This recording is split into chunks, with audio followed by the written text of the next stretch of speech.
que a gente sabe até aqui desse avião, do que ele estava fazendo, das possíveis circunstâncias nas quais essa aeronave se envolveu até esse acidente? Nós estamos falando de um King Air 90. É considerado um avião de extraordinário êxito na aviação executiva e aviação geral. Ele tem um peso máximo de decolagem em torno de 5 toneladas. Para vocês terem uma ideia, um avião comercial de grande uso no Brasil, um Boeing 737, um Airbus, chega a 70 toneladas, para vocês terem uma ideia das diversas relações entre tamanhos de aeronaves. O King Air 90 está aí há mais de meio século. É um avião, portanto, muito bem apreciado, é um avião considerado de fácil e dócil pilotagem, ele tem grande aceitação no Brasil, porque ele é capaz de pousar, de operar em pistas curtas, em pistas mal preparadas, é considerado bem motorizado e ao longo de todos esses anos veio sofrendo muitas e muitas atualizações. Portanto, é uma boa aeronave, nada a dizer em relação a isso. O que ele estava fazendo? Decolou de Goiânia e ele ia para Caratinga. Pra vocês terem uma ideia dessa distância, ela é em linha reta, em linha de voo, é sempre um pouco mais, mas vocês terem uma ideia, são 826 quilômetros. O alcance desse avião é pelo menos o dobro disso, ou seja, estava perfeitamente dentro da capacidade dele de transportar peso e perfeitamente dentro da performance. Esse é um avião que voa em média, porque são muitos os modelos, esse avião atinge uma velocidade em cruzeiro média ali em torno dos 400 km por hora, um pouquinho menos, um pouquinho mais, mas é considerado uma aeronave deste ponto de vista não exatamente das mais velozes, mas muito confiável. Onde ele ia pousar? Aí começamos a complicar um pouco a nossa história. Ele ia pousar no aeroporto de Caratinga. O aeroporto de Caratinga tem uma pista de 1.080 metros. Para uma aeronave desse tipo, 1.080 metros não é exatamente curto, mas também não é algo que dá ao piloto um enorme conforto em termos de tamanho. Porque a gente tem que considerar que Caratinga está a 2.000 pés de elevação, em torno de 700 metros, e isso afeta já a performance de qualquer aeronave, sobretudo quando faz calor, mesmo considerando o fato do King 90 ser um turbo-hélice. Portanto, ele é menos suscetível a essas variações do que os pilotos chamam de altitude e densidade do que um avião que opera com motores a pistão. Voltando à questão de Caratinga. Vocês estão vendo os morros em volta dessa pista? Piloto nenhum gosta disso. Esportivamente falando, é divertido para os pilotos, digamos, toda a série de manobras necessárias para ter um pouso seguro, calculado e estável, levando em consideração a topografia. A topografia de Caratinga não é das mais favoráveis para avião nenhum, mesmo considerando o fato do King 90 aproximar uma velocidade ali em torno de 180 km por hora, o que não é muito veloz em termos de aviação, mas já está ali exigindo do piloto muita atenção. Prosseguimos então. Que distância do aeroporto esse avião se acidentou? Vamos conferir. Isto é fácil, isto é um fato, isto não é interpretação. São pouco mais de 4 quilômetros, 4.000 e poucos metros. Isso aí a gente mede em qualquer desses aplicativos da internet, sabe-se exatamente o local do acidente, sabe-se exatamente o local do aeroporto. Portanto, esta medida é razoavelmente exata. Local do acidente, 4 quilômetros da pista. Isto significa uma aproximação de mais ou menos, um pouco menos, os pilotos falam sempre em milhas náuticas, de mais ou menos, um pouco abaixo de 3 milhas náuticas. Qual é o problema ali? É que exatamente no ponto em que as aeronaves costumam ficar alinhadas com o eixo da pista, que é onde ele caiu, há fios de alta tensão. Vamos conferir. Esses fios estão perfeitamente registrados. Estamos vendo os fios através do aplicativo Google Earth.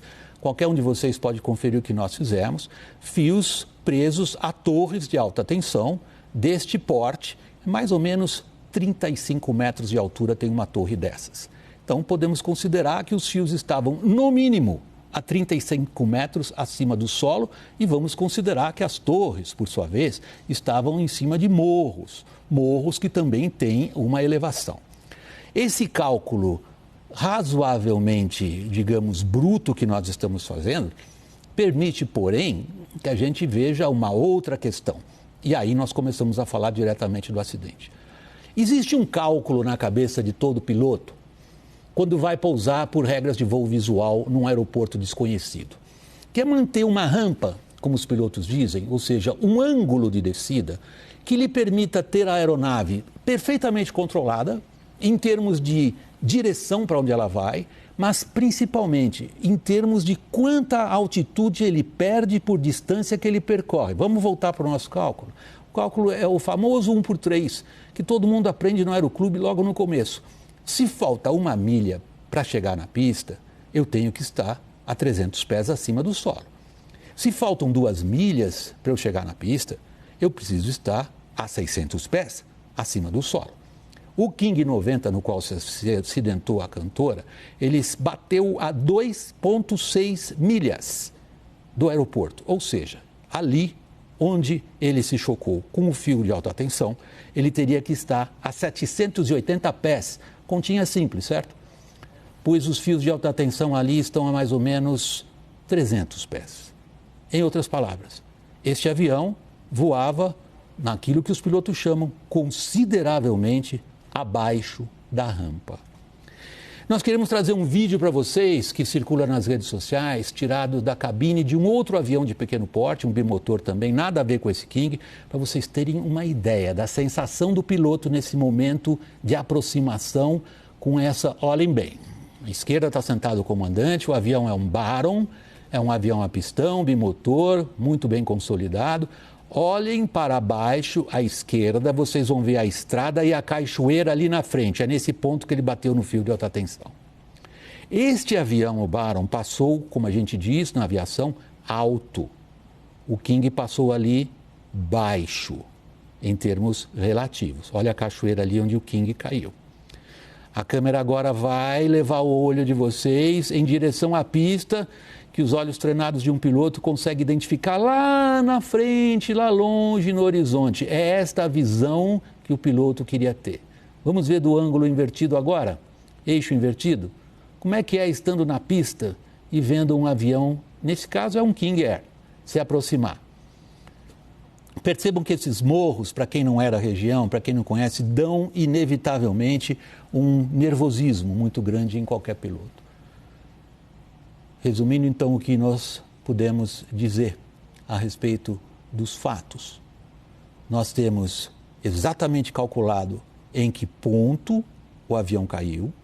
Nós sabemos que a altura do solo, os fios de alta tensão se encontram e a empresa confirma que o avião atingiu o fio de alta tensão. Nós sabemos pelas regras de 3 simples qual teria sido o ângulo ideal de descida e aí é um fato do qual a gente não pode fugir. Este avião estava em um ângulo de descida pouco mais baixo do que seria o ângulo de descida ideal. Qual a razão do piloto ter escolhido essa aproximação numa rampa mais baixa? Esta é o ponto importante, é um ponto importante para a investigação. O fato é que ele estava numa rampa mais baixa, num lugar talvez... Isso aí os pilotos falam por experiência própria, conversamos com os pilotos que operam em Caratinga, é um aeroporto que exige um bom conhecimento da localidade e que psicologicamente nos pilotos às vezes traz essa necessidade, deixa eu ficar um pouquinho mais baixo, mas isso daí é da minha parte, apenas supondo. É impossível escapar da emoção que isso daí causa.